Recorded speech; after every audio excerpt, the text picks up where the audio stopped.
Perkenalkan, nama saya Sutresno, NPM 18160138. Di sini saya dari program studi PGSD S1, Pendidikan Guru Sekolah Dasar STKP PGR Bandar Lampung. Langsung saja di sini saya akan memaparkan terkait pembelajaran simulasi atau micro teaching. Saya di sini akan menjelaskan dari bab 1 sampai dengan bab 3. Langsung saja. Untuk bab 1 yaitu di sini ada konsep pembelajaran mikro atau simulasi. Di sini ada hakikat pembelajaran mikro simulasi. Tujuan dan manfaat pembelajaran mikro, karakteristik pembelajaran mikro, prinsip pembelajaran mikro, unsur-unsur pembelajaran mikro, dan latihan pembelajaran mikro atau simulasi. Langsung saja saya akan memaparkan. Yang pertama itu hakikat pembelajaran mikro. Apa sih pembelajaran mikro itu atau simulasi? Pembelajaran mikro atau simulasi itu pembelajaran yang disampaikan oleh seseorang guru atau pengajar untuk peserta didik dengan hasil yang memuaskan. Artinya di sini guru benar-benar menuntut untuk peserta didik paham yang diajarkannya dengan cara seperti diajak bermain games dalam memasuki pembelajaran tersebut. Jadi si anak tersebut itu tidak bosan dengan pembelajarannya. Bahkan anak itu bisa senang dalam pembelajaran tersebut. Terus tujuan dan manfaat pembelajaran mikro. Tujuannya agar anak itu bisa mengerti, bisa memahami isi kandungan tersebut, pembelajaran tersebut, memahami yang diajarkan oleh seorang guru. Misalkan si anak itu yang tadinya peserta didik tadinya tidak tahu, bisa tahu setelah diajarkan micro teaching ini atau simulasi. Karakteristik pembelajaran mikro. Nah, di sini karakter pembelajaran mikro. Jadi karakternya itu harus tanggung jawab, harus isinya benar-benar jujur, jangan apa adanya. Seseorang guru menyampaikan dengan penuh kegembiraan, dengan penuh ketenangan. Jadi pada akhirnya peserta didik pun ikut merasakan kegembiraan tersebut, ketenangan, kenyamanan dalam proses pembelajaran. Jadi pembelajaran aktif. Selanjutnya, prinsip pembelajaran mikro. Di sini prinsipnya yaitu pembelajaran mikro. Di sini seseorang guru memaparkan hasil yang diajarkannya harus benar-benar dipraktekkan oleh peserta didik, harus benar-benar dinyatakan oleh peserta didik. Jadi pembelajaran tersebut bisa berhasil atau tidaknya dari mempraktekannya. Bukan hanya teori saja, bukan hanya mengasihkan suguhan pembelajaran simulasi saja seperti ini seperti ininya, tapi peserta didik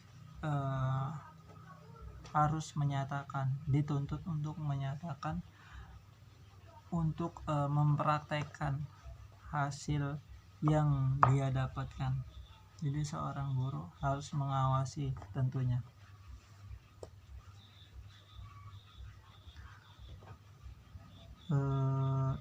Terus unsur-unsur pembelajaran mikro, unsur-unsurnya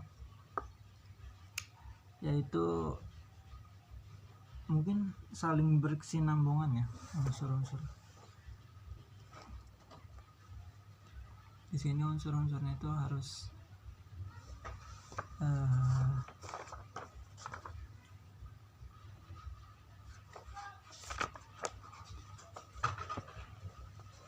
micro teaching, proses latihan yang dikembangkan dalam pendekatan pembelajaran. Jadi peserta didik itu harus banyak-banyak latih yang diajarkan oleh guru tersebut. Misalkan salah satu contoh soal pendidikan agama Islam ya, di situ guru menerangkan bahwasanya sholat 5 waktu itu wajib ya kan. Jadi peserta didik itu dituntut untuk beribadah sholat 5 waktu agar nantinya jadi kedisiplinan, nanti dewasa nanti agar jadi tanggung jawab. Beribadah itu hukumnya wajib. Baik, untuk selanjutnya yaitu ada bab 2. Bab 2 di sini metodologi pembelajaran. Selanjutnya pembelajaran dalam kurikulum 2013. Selanjutnya penerapan pembelajaran tematik. Selanjutnya penilaian proses dan hasil pembelajaran. Di sini metodologi pembelajaran yaitu pembelajaran dalam kurikulum 2013 yang mengacu tematik terpadu pembelajaran yang menggunakan tema yang bermakna. Jadi seorang guru itu harus mengasih arahan pembelajaran tersebut, harus berkesan ya, harus bermakna dalam pembelajaran, supaya peserta didik tidak sia-sia dalam mengikuti pembelajaran tersebut, supaya peserta didik menjalankan ataupun mempraktekannya tidak salah langkah ya. Di sini dituntut guru ataupun pengajar pembelajaran tematik di sini menyampaikan pembelajaran itu harus bermakna. Kenapa sih harus bermakna? Ya karena peserta didik di sini karena peserta didik di sini benar-benar butuh asupan, butuh pengarahan, butuh bimbingan dan lain sebagainya, agar nanti kelak dewasa nanti dia bisa menjadi kebanggaan orang tuanya dan berbakti kepada nusa dan bangsa. Selanjutnya yaitu penerapan pembelajaran tematik. Di sini penerapan pembelajaran tematik yaitu mengacu pada buku panduan. Di sini menyesuaikan buku panduan yang sudah ditetapkan oleh buku tersebut. Selanjutnya yaitu di sini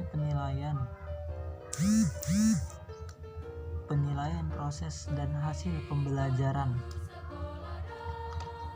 Nah, penilaian di sini baru seorang guru bisa menilai peserta didik itu benar-benar pembelajaran itu berhasil atau tidaknya dalam kesiapan dalam belajar tersebut, menilai peserta didik dia menyimak atau tidaknya dalam proses pembelajaran, menilai peserta didik, kesiapan peserta didik, menilai proses dari dia tidak tahu sehingga kita arahkan supaya tahu, itu kita nilai ada perbedaan atau tidaknya. Untuk selanjutnya bab 3, keterampilan dasar mengajar. Di sini keterampilan membuka pelajaran. Keterampilan membuka pelajaran ya, sebelum kita mengawali pembelajaran pada hari ini ya, kita itu dituntut harus terlebih dahulu Pancasila yang pertama, yaitu ketuhanan Yang Maha Esa. Kita harus berdoa terlebih dahulu sebelum mengawali kegiatan membuka pembelajaran, supaya pembelajaran tersebut berkah dan berjalan secara lancar begitu saja. Yang kedua itu keterampilan mengelola kelas. Jadi di sini guru dituntut untuk mengatur di kelas ya, bukan di sini juga di kelas punya aturan sama seperti di rumah peserta didik juga. Di rumah ada yang mengawasi orang tuanya, di kelas pun ada yang mengawasi seorang guru yang mengawasinya. Terus di sini keterampilan menggunakan media dan alat atau peraga. Di sini guru selain mengajar, di sini harus menggunakan alat juga ya, alat bantu supaya peserta didik cepat memahami apa sih yang diajarkan tersebut. Alat peraga kalau bisa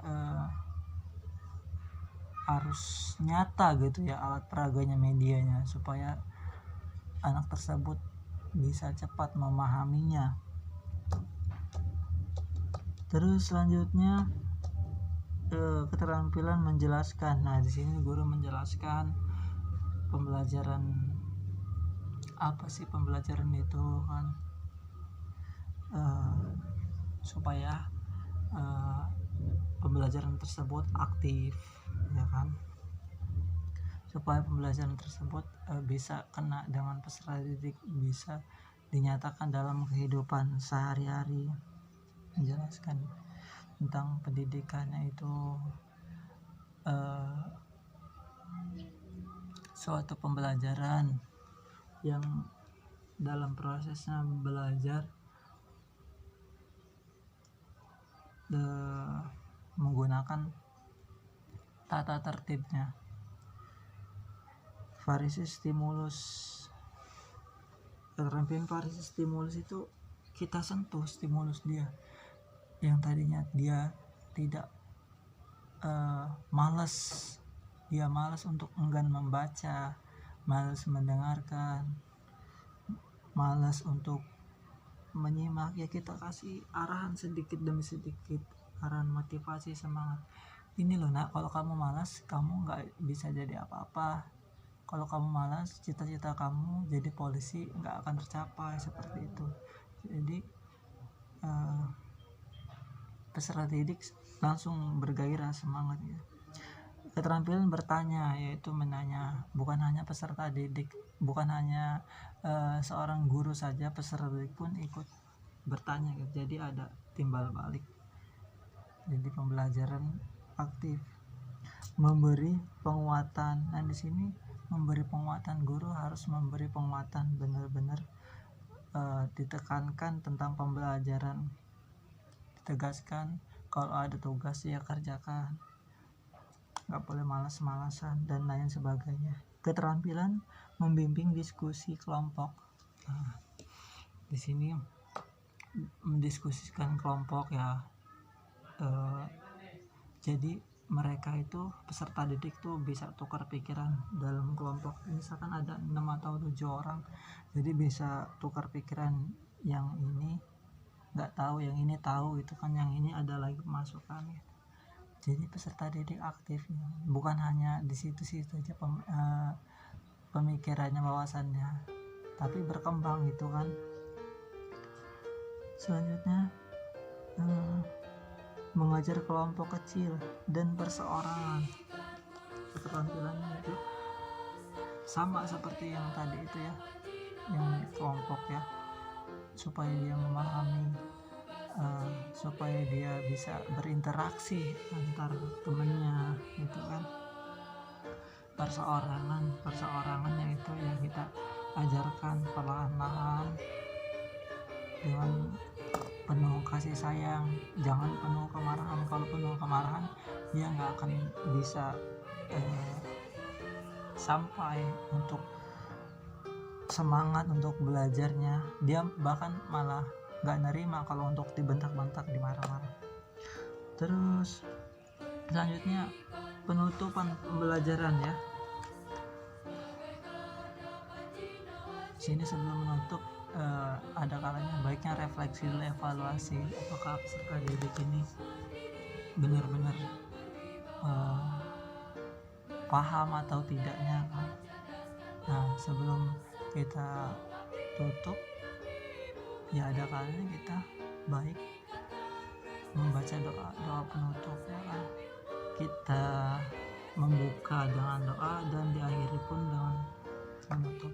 Mungkin itu saja penjelasan dari saya. Apabila kurang berkenan atau ada kesalahan kata-kata, saya mohon maaf, dan kepada Allah saya mohon ampun. Wabillahi taufiq wal hidayah. Assalamualaikum warahmatullahi wabarakatuh.